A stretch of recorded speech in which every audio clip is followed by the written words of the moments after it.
All right, welcome everyone. Thank you so much for joining today for an introduction to sustainable procurement of steel and steel conduit. My name is Bo. I'm from Acelab. We are helping out with hosting today's event. I'm going to give a quick little intro, tell you about Acelab and how to get in touch with the folks from the Steel Tube Institute on Acelab. And then we'll go ahead and get started with the presentation for today. All right, so as I mentioned, I'm from Acelab. We provide free non-sponsored product research. So our platform is free to use, and it was built by architects for architects with the belief that we should spend more time designing and less time trying to call reps or Googling building products and not getting the information that we need. So here's a little example of some of those workflow issues that we are working to solve and really provide a place where you're able to do your product research all the way through getting in touch with experts all in one place. All right, with that, I'm going to jump over to our live site, show you how to get in touch with the folks from the Steel Tube Institute on Acelab, and then we'll go ahead and get started with the rest of the presentation. So once you log into Acelab, you've got your own kind of custom dashboard. You can see all the work that you've been doing, products that you've saved, conversations that you have with experts directly on the site, and projects that you're having as well. So here you can see I've got a record of one of my conversations. This is actually with our internal team, so you can also get in touch with Acelab directly, and we help provide support for your product research journey. So if that's something you're interested in, feel free to reach out to me after today's webinar. All of our searchable product categories are right up here in the dark blue bar. And if you know exactly who you're looking for, you can always just use this search bar at the top of the page. Start typing in the name of anybody's page that you'd like to head to. That'll start to auto-populate. And then you can jump over and view that page on Acelab. So here's your button to get in touch with Dale. Dale is one of our presenters for today. So feel free to use this after the webinar if you've got any follow-up questions. This is a great way to get in touch. And you can scroll down to get some more information about the Steel Tube Institute, watch a nice video, see some inspiration photos, and kind of learn a little bit more about what they do. All right, so with that, just kind of a few housekeeping items. Please feel free to submit questions to the Q&A box throughout today's presentation. We'll try to save some time towards the end of the presentation to get to those questions. And if we don't get to your question, we'll have a record of it so our presenters can follow up after the event.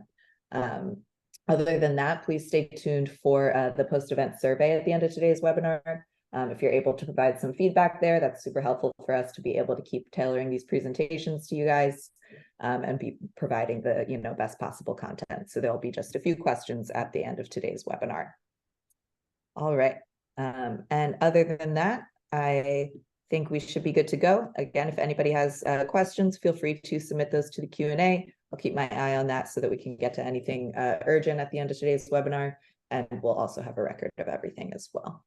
So I'm going to go ahead and pass it off to Dale Crawford and to Rebecca Backer. So they're here with the Steel Institute, and they're going to present today's educational content. So thank you, Dale and Rebecca. Thank you, Bo. Appreciate it. Welcome to our webinar today. I wanted to do a little bit of an introduction to the Steel Tube Institute, and we'll be talking about an introduction to sustainable procurement of steel and steel conduit. The Steel Tube Institute is a nonprofit trade association. We represent steel tubing manufacturers and mechanical, ornamental, but our largest two groups are structural and electrical with steel conduit. I will be one of our presenters today. I am the executive director of the Steel Tube Institute, and we have a second presenter, Rebecca Backer, who's a sustainability consultant that works for the Steel Tube Institute, and she is with SMS Collaborative. I will take the first two of our learning objectives, and Rebecca Backer will talk about the last two learning objectives. More of our time will be spent on the presentation of the first two. So if I get to the end of those and you're thinking, holy cow, this is going on forever, just know that there isn't that much longer left. So stick with us there, and we're looking forward to having some Q&A at the end. So in this webinar, we'll begin by trying to understand the environmental impact of steel and steel conduit production. We'll then learn about the different ways of manufacturing steel and steel conduit, including more sustainable options. We'll move to a discussion about the various policies that have been enacted to promote procurement of sustainable steel. And finally, we'll discuss how you can support and promote low carbon steel and steel conduit. We'll go right into our first learning objective then. Before we can talk about sustainable procurement practices, we need to understand the role steel conduit plays within our buildings, as well as the scale and environmental impacts associated with their production. From a sustainable perspective, I think we can all agree that conduit, particularly steel conduit, is not really top of mind when one thinks about products that are leading the charge in sustainability. If I were to ask you to think of a sustainable product category, I doubt steel conduit would be the first you think of, or the second, or probably even the 10th. After today's webinar, I hope you have a little deeper appreciation for the role steel conduit can play in helping builder owners and design teams achieve their sustainable goals, as well as how the choices you make or not impact a building, both from a carbon perspective as well as a durability and resiliency perspective. So let's talk about major uses and the value of steel conduit. Electrical conduit is also referred to as an electrical raceway system. It's typically made from metal like steel or aluminum, plastic like PVC or HDPE, or fiberglass. Another common raceway system that you might have heard of is MC cable, which stands for metal clad cable. And these products are tubes that are designed to protect electrical wires and cables from impact, the surrounding environment, and in some cases, electromagnetic and radio frequency interference. They can be installed both interior or exterior products, and you can imagine a significant amount of conduit is used when designing or constructing major building products. Thus, these products, when sourced correctly, can have a large impact on a building's footprint. Steel conduit in particular has been around for a very long time. It's been used as a raceway system for electrical conductors since the early 1900s. The Steel Tube Institute has been around since 1930, helping manufacturers of this product. It's been around so long because it's a resilient, protective, durable, and highly recyclable product, especially compared to other alternatives like MC cable. From a durability and longevity perspective, steel conduit can last as long as today's buildings, at the very least. With today's advanced building science, that can be upwards of 80 years. Moreover, as building codes get more complex and building needs change, with tenant turnover, steel raceways can remain in place, and only the electrical wires within the steel conduit need to be replaced to fit the building's new requirements. Comparatively, other raceways like MC cable would have to be removed and reinstalled in order to adapt to new building codes or to tenants. From this perspective, you can easily see how steel conduit supports the design of resilient yet versatile buildings while also minimizing the impacts buildings have on the environment over the course of their lifetime. So while steel conduit may not have the flashiest or the most well-known building product leading the charge in sustainability, it's an underdog that is significantly worth paying attention to, and that's why we're here today. And that's before we even talk about carbon. However, not all steel is made equal. Where the steel comes from greatly impacts your building's embodied carbon. In 2022, 1.8 billion tons of steel were produced worldwide. Of this, 54% was produced in China. The next top producers of steel, India, Japan, the USA, and Russia, come nowhere near producing the same amount of steel that China does. When you couple this with the fact that China is the world's leading exporter of steel and the US is the world's second biggest importer of steel after the European Union, it's not unreasonable to assume that the steel that goes into your buildings is more often than not sourced from overseas. As we'll soon see, this greatly impacts the embodied carbon of the steel used in your building projects. With all this steel being produced, it should come as no surprise that steel production accounts for a significant percentage of global greenhouse gas emissions. The most recent data on carbon emissions comes from 2020, when somewhere between 1.86 and 1.88 billion tons of steel production resulted in 3 billion tons of carbon dioxide emissions. This was equivalent to 7 to 9% of all global carbon dioxide emissions for that year. If the global steel industry were a country, its carbon dioxide emissions would rank third in the world, below the US and above India. This is the situation we're facing now. With steel demand projected to rise by 30% by 2050, the impact from global steel production is only going to increase until we all start talking and doing something about it. And it can start with all of you today. So the decisions you make today, like the decision to attend this webinar, which we're all very grateful for, can help reduce the global impact of steel production. Our goal is to help grow the demand and market for low carbon steel products like steel conduit through education.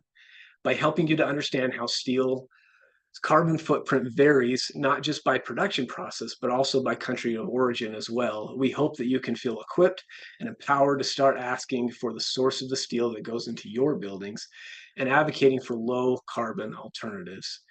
While we at the Steel Tube Institute are working to help steel conduit manufacturers implement best practices to reduce their footprints, we need you to help signal to the market the need and demand for low carbon steel options. So this brings us to our second learning objective and an important question. Why is steel production so carbon intensive?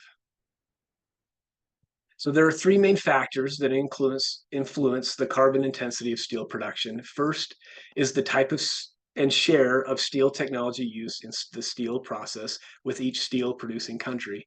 The two main types of technology used in the blast are the blast furnace basic oxygen furnace, or BF-BOF, it's kind of a mouthful, and the electric arc furnace, or EAF. For simplicity's sake, I'll refer to the blast furnace basic oxygen furnace, or BF-BOF technology either as blast furnace or BOF. If the steel is produced using an EAF, then the type of feedstocks that are used in the electric arc furnace will also greatly impact its embodied carbon. The two different types of feedstocks that we'll look at today are the use of steel scrap versus virgin scrap within the EAF process. Virgin steel is typically used in an electric arc furnace either as a direct reduced iron, known as DRI, or pig iron. And finally, the third factor we'll look at today is how a country's fuel share and electricity grid mix also greatly impact the embodied carbon of the steel produced. As you can see, before we even get into the details of this factors, the two big questions that can influence environmental impact of steel used in your building projects are how it is made and where it is made. Now we'll look at the major differences between the BOF and the EAF technology. Steel mills operate in two distinct ways. The traditional production method occurs at large vertically integrated mills which use ovens to heat coal into coke, number one here on the screen in the diagram, and combine the coke with iron ore in a blast furnace to produce pig iron. The pig iron is then heated in a basic oxygen furnace to produce liquid steel. This production process is what is commonly known as the blast furnace method and is by far the most common method, accounting for 75% of all steel production. The production of steel the production of steel is carbon intensive because the need to convert iron ore into steel. The first step involves converting the iron oxide found in iron ore into pure iron. For this, coke is used as a reductant. Coke itself is produced by heating coal in the absence of oxygen to drive off impurities and convert the coal to essentially pure carbon. The coke making process generates large amounts of carbon dioxide emissions. The coke is combined with iron ore in a blast furnace at high temperatures to reduce the iron oxide in the ore to iron and to remove various impurities. And then the iron is then reacted in a blast furnace to remove excess carbon and to add various elements like manganese, nickel, chromium to produce steel. Each step in the steel making process generates large amounts of carbon dioxide emissions. Steel can be produced by the recycling of steel scrap into new steel by melting the scrap in an electric arc furnace. The EAF can eliminate the need for coke as a step in the production process. However, melting the steel requires very large amounts of electricity, much of which is currently generated in some areas by fossil fuel sources. This is indicated here by where the arrow says an introduction of the fuel type and the BOF. And in the EAF, the emissions are impacted by the grid mix.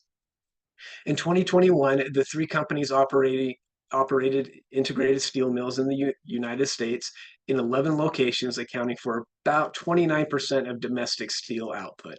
The remaining 71% of domestic steel production came from 101 what we call mini mills, which are the EAF operated mills by 50 companies. So 21% of the older technology, 71% of the newer technology in the United States. And that's a unique profile when we look at the world. So let's take a closer look at the EAF process now that covers the remaining 25% of global steel production. This alternative method occurs through mini mills, as I stated, which use electric arc furnaces to melt the steel scrap, shown here in number diagram 3. And in some cases, we use iron pellets, shown here in the diagram as number 2, to produce liquid steel. Unlike integrated mills, mini mills do not require coke ovens or blast furnaces. However, it's possible for these electric arc furnaces to use DRI, direct reduced iron, or pig iron as a feedstock. DRI is turned into a lump or pellet or briquette form that can be transformed into liquid steel in the EAFs. As you recall, these feedstocks are much more energy intensive, yet EAF production facilities in India and China use a large amount of pig iron and then are less likely to use feedstocks of iron pellets or reduced steel, or recycled steel, sorry. In general, the mini mills now used in more than 2/3 of US steel production have lower carbon dioxide emissions per ton than integrated mills. However, carbon dioxide emissions arising from production in EAF depend significantly, as I said before, on the source of electricity, with the amount of electricity that an EAF uses. Although EAF production is a more efficient process than the blast furnace, it only constitutes 6% of production in China, where, as you recall, half of the world's steel is produced. In comparison, nearly 65% of steel produced in the United States is made with electric arc furnaces. It's been estimated that this shift to electric arc furnaces in the US means the US steel industry is 75 to 320% more carbon efficient than the other global steel producers, which is a significant range. We all know that steel has some percentage of recycled content. Now let's look at the difference between virgin and recycled steel stocks. Inputs to BOF are mined raw materials, so the recycled content of BOF produced steel is usually 25 to 37%. In fact, virgin steel can make an embodied carbon footprint that is 5 times greater than that of highly recycled content steel. Because inputs to EAF are scrap iron and steel, the steel manufactured in these facilities can contain up to 100% recycled content. On average, steel produced in this way contains an average of 93% recycled content for hot rolled shapes. Putting it all together, the key takeaway is that as you move away from steel produced in a blast furnace to steel produced in an electric arc furnace that uses steel scrap as a feedstock, you can greatly reduce the embodied carbon in the final steel product. On the next few slides, we'll put some actual numbers, albeit estimates, to this potential carbon savings. So 2 different studies published in 2020 and 2021 estimate that the blast furnace process typically produces anywhere from 1,900 to 2,200 kilograms of of carbon dioxide per ton of steel produced. That means that just 1 ton of steel can produce the same amount of carbon dioxide emissions as 1 average gas-powered vehicle car would produce in a single year. Comparatively, it's estimated that carbon dioxide emissions from EAF are 35 to 75% lower than BF-BOF, depending on the feedstock used in the EAF technology. Specifically, EAF mills that rely solely on existing scrap are estimated to emit 840 kilograms of carbon dioxide per ton, where EAF mills that use coal and pig iron are estimated to emit more than double that, 1,950 kilograms of carbon dioxide per ton. So we've talked about the global share of steel production a few times in passing, but we're going to put it all together into one slide. You can see the United States, which is the 4th largest producer of crude steel at 4%, uses primarily EAF mills for its steel production. In fact, over 60% of the steel produced in the United States uses EAF technology. Using the carbon footprint for 1 ton of steel produced in an electric arc furnace that we just discussed, last year alone, the United States produced 40 million metric tons of CO2 just from its EAF mills. In comparison, though, the largest producer of crude steel, China, shown here at the bottom, has the world's smallest share of EAF steel, using the carbon footprint for 1 ton of steel produced in a blast furnace from the previous slide. Last year, China produced approximately 1.8 billion, with a B, metric tons of CO2 just from its BOF mills. So as you can see, the steel produced in the US using EAF technology is a whole factor better than the steel produced in China using blast furnace technologies. And that's before we account for the impact of grid energy mixes, which we'll do next. So recall that in addition to the feedstocks used in EAF steel production, the electrical grid also has a significant impact on carbon emissions, since the primary energy used in EAFs is electricity. The carbon intensity of an electrical grid is dictated by the energy sources used in producing the electrons, of course. Sources like coal, hydro, natural gas, oil, and renewables. The more carbon intensive sources used, the more carbon intensive the grid, of course. As shown here on the slide, China and India produce their country's electricity largely based from carbon intensive fossil fuels like coal and oil. In the US, however, we've made great progress in reducing the amount of electricity that is generated from coal over the past couple of years, and instead use cleaner energy sources like natural gas and nuclear power. The impact of that, when coupled with the technology and feedstocks we use in the United States to produce our steel relative to China and India, are significant.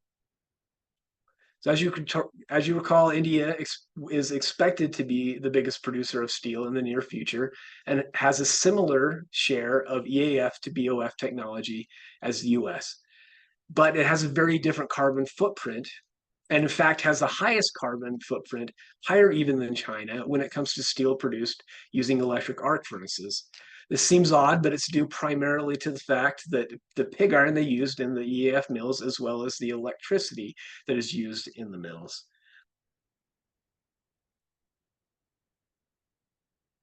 So putting it all together, I think you can see what we're driving at today, which is considering the carbon impacts of the steel products you use in your projects. Country of origin matters. Even US steel produced in a blast furnace has similar carbon emissions to steel produced in an electric arc furnace in China or India. Overall, the US steel's final energy and CO2 emissions intensities rank 4th lowest among the countries studied when looking at steel produced in blast furnaces, and 6th lowest when looking at steel produced in electric arc furnaces. To make the comparison more clear, domestic steel produced using EAF with feedstocks that use high percentage of recycled material. Moreover, EAF mills in the US are powered by a less carbon intensive grid mix, while BOF mills are powered by carbon intensive fossil fuels. Foreign steel, such as steel produced in China and India, is produced using BOF, or EAF, with pig iron inputs that utilize a high percentage of virgin materials. Unlike the EAF mills in the US, foreign EAF mills are powered by more carbon-intensive electricity grids. In the US, 3 companies at 11 locations account for 29% of domestic steel production using BOF. 71% of domestic steel comes from EAF, operated by 50 companies across 101 mills. The US steel industry has a major carbon advantage. US steel produced emit less carbon dioxide than all of our major competitors if we look at other countries.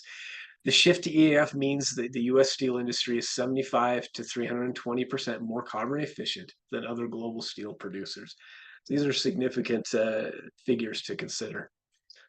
So putting it all together, you can see that the BOF technology in the highest carbon emissions results in the highest carbon emissions, and is where most of our steel comes from today, mainly from China, Russia, and Japan. EAF technology using pig iron is slightly less carbon intensive, but this is where steel is projected to come from, primarily India and China. EAF technology using scrap inputs, which use DRI and pig iron, results in the lowest carbon emissions and is produced primarily in the United States. Scrap does still use DRI or pig iron for some impurities in the recycled scrap. And that's where a lot of the research and technology is going, because as we recycle things, particularly from the automotive industry, we get some copper in there, and that results in downstream end use product issues. And so they still need to use a little bit of virgin product in EAF technology. That should improve over the next few years and decades, with a lot of research going into that. So that wraps up our state of the steel product industry. But looking forward, we want to emphasize that there is more that the US is doing to reduce the carbon intensity of steel it produces than just the technologies that are being used in those updates. There's a concerted effort by our federal government and our state governments, which the Steel Institute is very closely aligned with, to help guide them through lobbying efforts and other focuses. And we focus on furthering the decarbonization of US steel. I'm going to turn it over to Rebecca now, who's going to talk through our last two learning objectives. Great. Thank you, Dale. So as Dale just mentioned, this brings us to our third learning objective, which is a review of the various acts and regulations that the US government has passed to date, which are focused on further reducing the carbon footprint of the steel production industry. So there are three main ways in which the US government is looking to decarbonize steel. The first, and potentially the one with the largest opportunity for reduction, is the development and advancement of technology that would allow our steel producers to replace the coal or natural gas that is currently used within the iron ore reduction process that Dale walked us through earlier with clean hydrogen. This has the potential to significantly reduce the environmental impacts associated specifically with BF-BOF technology. The second focus of the US strategy to decarbonize steel is to help further incentivize replacing existing BF-BOF technology with electric arc furnaces.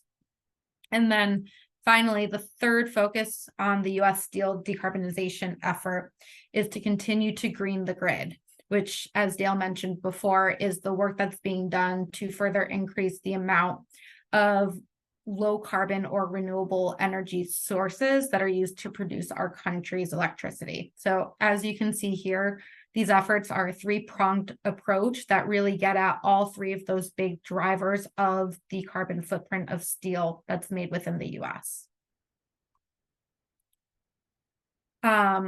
On the government side, the US government at various levels is also working to further financially incentivize this decarbonization work.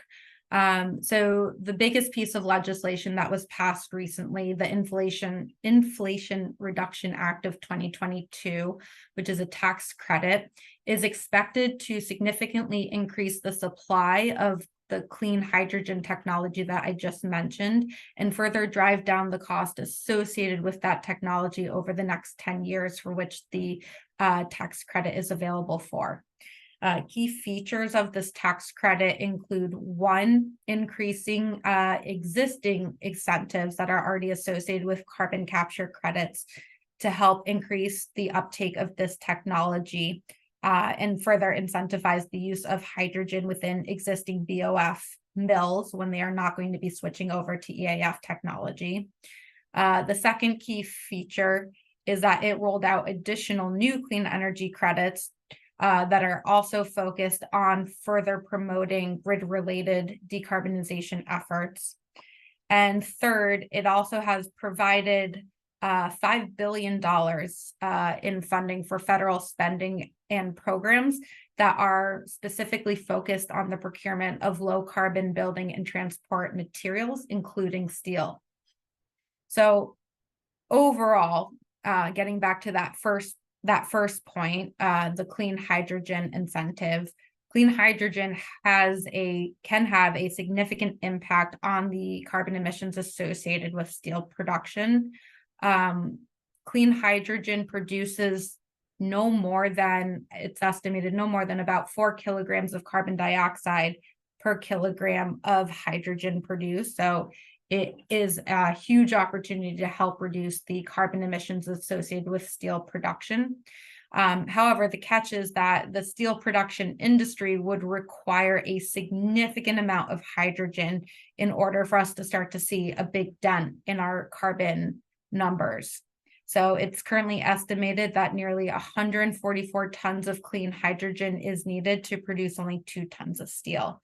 So right off the bat, doing some quick math, you can see that the clean hydrogen technology in its current form and with current incentives can become very quickly financially difficult for a lot of manufacturers to scale it up to continue to meet current market demand. So that's where this hydrogen tax credit comes in. It'll help those who are interested in scaling that up overcome that financial burden. So for those who are interested in the details of the tax credit, the credit is currently capped at $3 per kilogram of clean hydrogen or net zero hydrogen produced.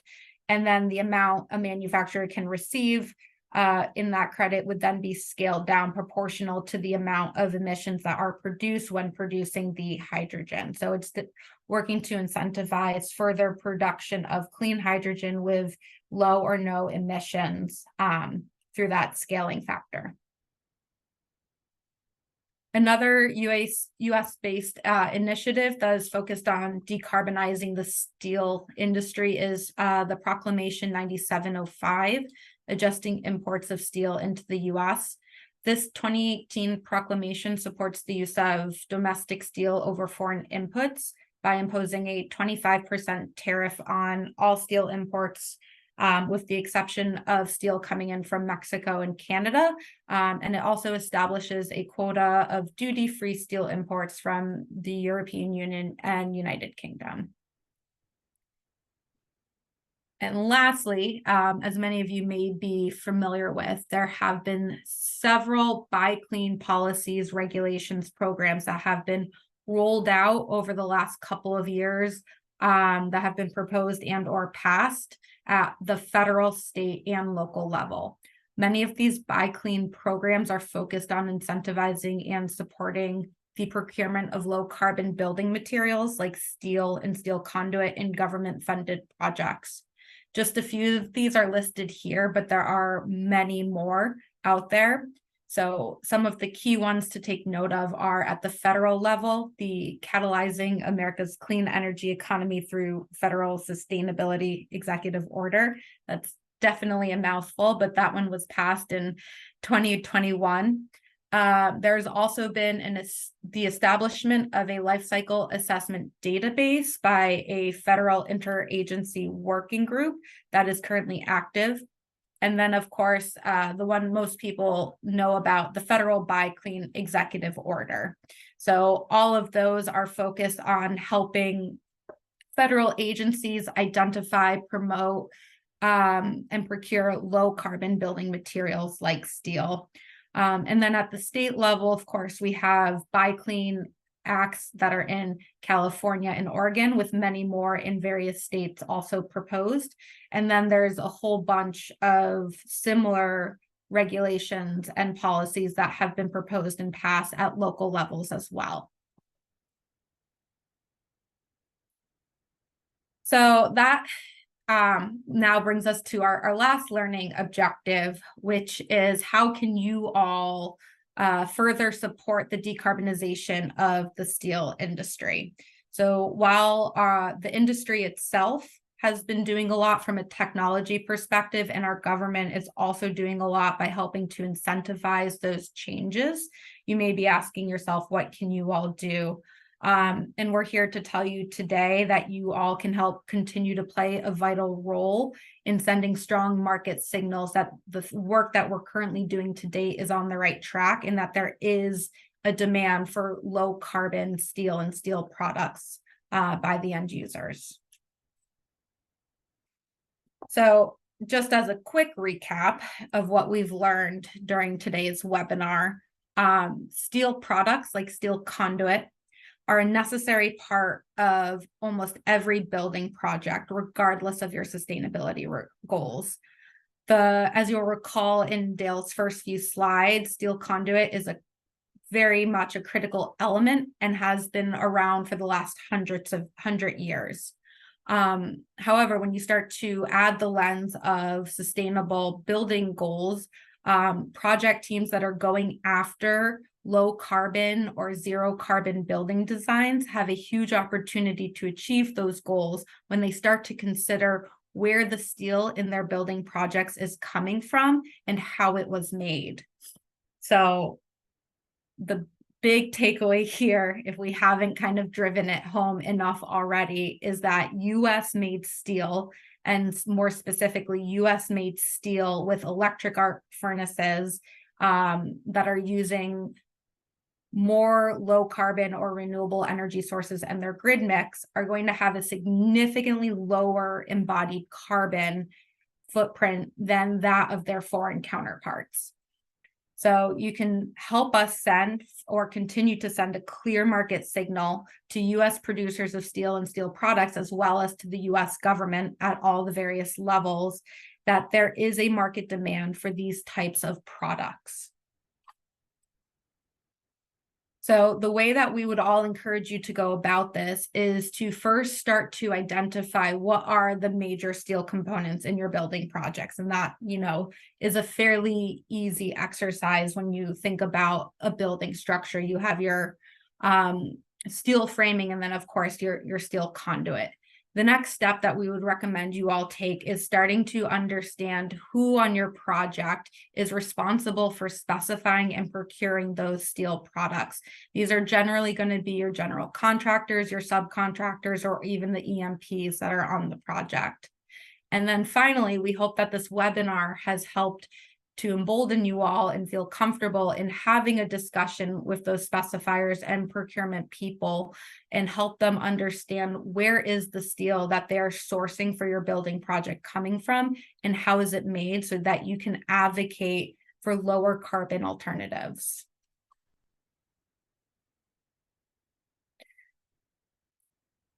So just wrapping up, we're going to finish up today's webinar with just taking a quick look at what the Steel Tube Institute and its member companies have been working on to date to help further this message in the market. So as we've mentioned, to help provide the building industry with the environmental data that is needed, the Steel Tube Institute and its member organizations have been hyper-focused on this idea of quantifying and then decreasing the embodied carbon associated with their steel and steel tube products. Many of the Steel Tube Institute's member organizations have been using life cycle assessments to quantify the environmental impacts associated with the production of their products.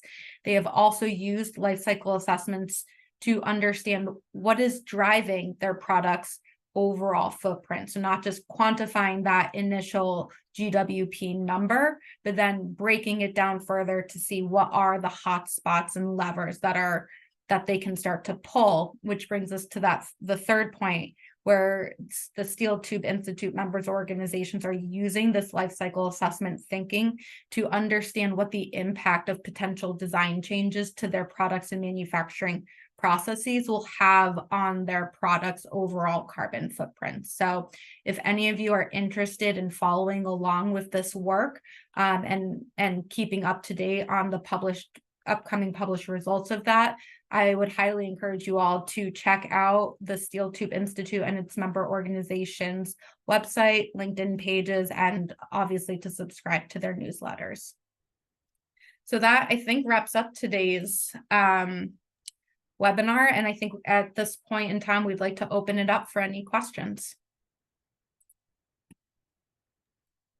Thank you, Rebecca and Dale. That was really informative. And yeah, first, I just wanted to note, I'm going to send in the webinar chat the link to the Steel Tube Institute on Acelab, so that you can also ask follow-up questions over there. And since we have a bit of time, if anyone would like to ask a question out loud, you can feel free to raise your hand and I'll unmute you. You don't have to turn your video on, so I promise it's not that scary. But you can also just submit them right to that Q&A box if you don't want to talk out loud as well. All right, let's see. So Jason asks, can you share a good reference for speccing percent recycled content, steel tube, rebar, W sections, etc.?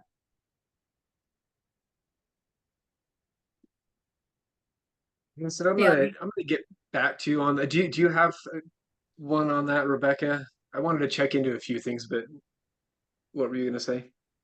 Yeah, no, I was just going to say, I mean, there are some common numbers out there that we could help reference, but I think we can also provide probably more specific numbers depending on the more as we focus in on the product type that you're looking for. But I would say, you know, as Dale pointed out, if your steel is going to be coming from electric arc furnaces, that's going to have a significantly higher percentage than any steel products that are being produced in your basic oxidation furnaces. But unfortunately, sometimes a lot of the industry numbers you see out there may not differentiate between those two. So if you want to, we're happy to follow up with you offline to help provide more specific numbers on those different product categories. Yeah, there's a few things I can share with you, and I think yeah, I think it'd be good to have just an offline conversation with you. So thank you, Rebecca. Awesome. Cool. So yeah, Jason, we've got a record of your question, and we'll get you some answers after today's event. From Michael, what is the emissions breakdown between raw steel and finished manufacturing? Could you have that in our numbers, or? I don't know if I have that readily available in the numbers, but that's something where a lot, depending on, you can sometimes find that in any published environmental product declarations, if they're going to break down your A1 through A3 stages. That might be a good point of reference, but we can pull a number together too. I don't have that readily available at this moment. Yeah, it really depends on what that end product is and how processed it is to what other emissions go into it. Yeah. And I guess just to add to that, just on the EPD side of things to help clarify. So if you're looking at an environmental product declaration and you're interested in the impacts that are coming from the raw materials versus the manufacturing, you're going to want to compare your A1 number. That's going to be impacts from your raw materials. A2 is going to be your transport of those raw materials to point of manufacturing. And then A3 is going to be the manufacturing. So unfortunately, not every EPD breaks it down. A lot of them will lump sum it as A1 through A3, but if you come across EPDs and that's a question you're trying to figure out, that could help inform. And as Dale said, that would be also showing you the difference from a more product specific perspective. And Michael asked a follow-up question about whether the country of origin makes a difference, and it definitely does, absolutely. And a lot of what we went through, it leads to that end conclusion. We're not saying you can't buy foreign steel. We do, you know, we know it's a global economy, but what we're asking is we need to ask the questions of where it's coming from, because there is, you know, highly recycled content that may come from other countries, but it's not only the technology they use, but it's really the feedstock and grid impact of those countries. So we can say, you know, with a high surety that product coming from certain countries is much more sustainable and lower emissions than coming from other countries, especially those that are developing. And as they develop their own infrastructure and economy and construction market, they're going to consume a lot more of their own recycled content. And a lot of that isn't going to go, there's just not enough of it. They haven't had the economy and the products that are now being recycled for long enough to have enough feedstock of recycled content to feed EAFs at the level that we have that. So thanks for those are great questions, Michael and Jason. Thank you. Any other questions? Looks like one more from Michael. What are the top 5 to 10 low emission products that we should use? One of the products that we see there's a misperception about is hollow structural sections. So structural steel as compared with wide flange. there's just a misconception out there that they are higher emission than wide flange. And that's not the case. And especially if you look at strength to weight ratio, emissions to strength to weight ratio is far better than what we see from wide flange. Steel conduit is a product when compared with other electrical raceway methods are much more lower. They have lower emissions, and the EPDs that are coming out from some of our manufacturers will show that out comparatively with those other products. But when they start to get compared to plastics and fiberglass and some of these other products, it's even more concerning. So. All right. And then from Tracy, are there any global initiatives being done to work with countries like China and India to help them reduce their dependency on coal? I'll speak for a second and then I'll let Rebecca correct me probably. But yes, I'll speak within the steel industry. There are several global initiatives to try to drive to certain emissions levels by a certain date. And I won't call them competing proposals, but they are in some sense, and they're maybe driven by more EAF producers on one hand, and maybe more BOF producers that have that in their technology profile. And so they're just a little different targets, and probably the ones written and proposed by the BOF manufacturers are probably a little easier to attain to for developing countries. So there's probably somewhere in the middle that needs to happen. And so that's what we're seeing within the steel industry. I'll let Rebecca speak a little bit more to maybe more specifics on the coal. Yeah, on the global side of things, even just beyond steel, there's a large number of different initiatives and coalitions that are out there, especially with COP coming up. A lot of new ones are being announced currently, but there's things like the industrial, I think it's called like the industrial decarbonization effort. That is a global initiative that's coming out of the UN. There's the IPCC, the International Panel on Climate Change, and all of the subgroups that are coming out of that. So I would say if anyone's interested in learning more and tracking very specific regulations, whether it's here in the US at the federal, state, or local level, or even international, the Carbon Leadership Forum has a carbon policy tracker that they're fairly good at keeping up to date. I think the last update may have been like a 2022 review. But that, I would say that'd be a great place to start if people are interested in learning on what's happening on the global stage or the domestic stage from a regulatory perspective. Dave has a question here, and I love this question. In home design, what should I spec to be sustainable? So we don't deal, with the Steel Tube Institute, our manufacturers, with a lot of home construction, but it is great that you're asking the question, and there are solutions that you should be looking at. And I'm mostly going to speak to the structural system and the electrical system. You can certainly spec metal, metal joists and framing. That's probably a longer shot to do that, and I think for just long-term viability, I would do that. The sustainable, the sustainability wise, just on the initial product buy, it's probably a wash between using wood or having a metal framed home, but that doesn't happen often. Where I would advocate that you should consider, and this is not typical in most places in the United States outside of Chicago, is to actually use steel conduit for the electrical raceway, because the sustainability of a home's electrical system is going to much more be driven over the years than the initial product purchase by the change and adjustments of that system. If you have to make any change, you're going to rip out all the drywall, all the finishings, and sometimes some of the studs, and that is going to be much more impactful in the world of sustainability than the initial emissions of the products that were put into it. Steel conduit does have better emissions than soft jacketed PVC jacketed NM cable, which is typically used in home wiring.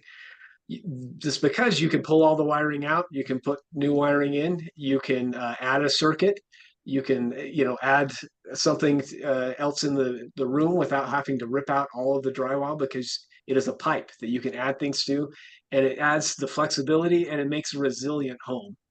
So that is one thing I would advocate there within the realm of products that I know about. So, which is probably a little more limited than a lot of the other things you could look at, but people don't think about those products. So I'm glad you asked that question. All right, looks like another one. Michael says, odd question. Are there electromagnetic emissions reduced in steel conduits?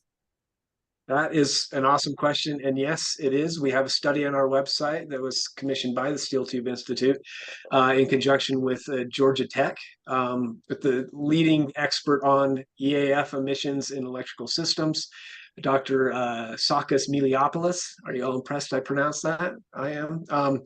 So EAF reduction in steel conduit is upwards of 95 to 98%. In other metal raceways like aluminum, it drops to 75%, and there is no EAF reduction in a plastic raceway at all, or fiberglass. So that is something we talk about a lot. We talk about it in sensitive buildings, in data centers, hospitals. That's why we advocate for steel conduit. That's why the National Electric Code requires them in those areas. But we advocate it for in commercial buildings where you aren't sure what is going to be in that area. We're seeing so many more retrofits to different types of building and different floors being used in multi-tenant buildings that you can save yourself money, and you can definitely impact the sustainable life of a building by considering having conduit in there that can reduce EMFs, because you don't know what's going to go in there. So great question, Michael. That's not an odd question. That's a really good question. And Dave has a follow-up question on this conduit. You actually don't need to oversize the steel conduit. The requirements are that when it's installed, you don't go over 40% conduit fill of what can be put in there, and that's a mathematical calculation. So if you follow the guidance in the National Electric Code and the NEC, which is NFPA 70, you should have a lot of ability to add conductors to that, and you have the added benefit of having some cost savings because you don't have to put a ground either. Steel conduit acts as the ground in an electrical raceway system.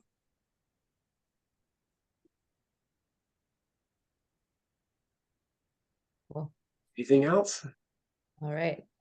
Yeah, I'll put in, we've got a few more minutes left. So one last call for questions. If anybody's got them, feel free to submit them now or raise your hand if you want to ask out loud. And we'll give you all another minute or so. And if you don't have any questions, then we can let everyone go a minute or two early. While we're waiting, I'll just put in another reminder about that post-webinar survey. If you could let us know some other topics that you'd be interested in learning about there, and any other feedback, that would be super helpful. And if you have any questions, again, feel free to reach out to Steel Tube directly on Acelab. I threw a link to that page in the chat so that y'all can access that easily. I'll throw in one more while you're thinking of questions, if you have any. I'll throw in one more aspect to this. It's a little outside of the scope of sustainability, but something we're all concerned about is having good jobs for people, and having ability for people to make a good living wage. One thing that I love doing with the Steel Tube Institute is visiting their facilities, and the steel industry in the United States is drastically different than what the average perception of the average American is. People think, I hear the phrase belching smokestacks and whatnot, and you can go buy a steel mill that might be very close to a neighborhood, and you would never know that it's a steel mill. You would think it was probably a distribution center, just with trucks coming in and out. So these are high-paying jobs that our member companies are creating. They have very good benefits, and they have put massive amounts of money into not only in sustainability, which we've talked about today, but the safety of these jobs. You walk in and you would think that this would be an unsafe environment. I met with our safety committee last week, and I learned how several of the companies are implementing AI with camera systems that can look at a scenario and learn and train, and not only see when something unsafe is happening, they can anticipate when a worker is about to do something unsafe. It's incredible the technology that they're implementing, and these are good jobs, and we'd like people to have good jobs, good paying jobs, good benefits that support their families and the things they love to do. So that's why we advocate again, for domestic steel production. We did get one more question here. Do you know how the U.S. steel industry compares to that of Canada? It's quite comparable from the production standpoint. There isn't a lot of production in Canada. We have a few steel tube mills, but it's very comparable. It's somewhat comparable to Mexico, a little bit. What we end up having issues with is I want to qualify this, within the products that we look at, there's generally some quality issues, and some those end up manifesting themselves within sustainability, especially in coatings where their operations aren't quite to where they can run at an optimal level, so they put more coating than they need to get to the quality that they need to, and it becomes a sustainability issue in addition to an installation issue. So yeah, as far as procurement, Canada brings in almost 60% of their steel for even end use, like steel tubing, from China, and so there is a sustainable issue within Canada for procurement.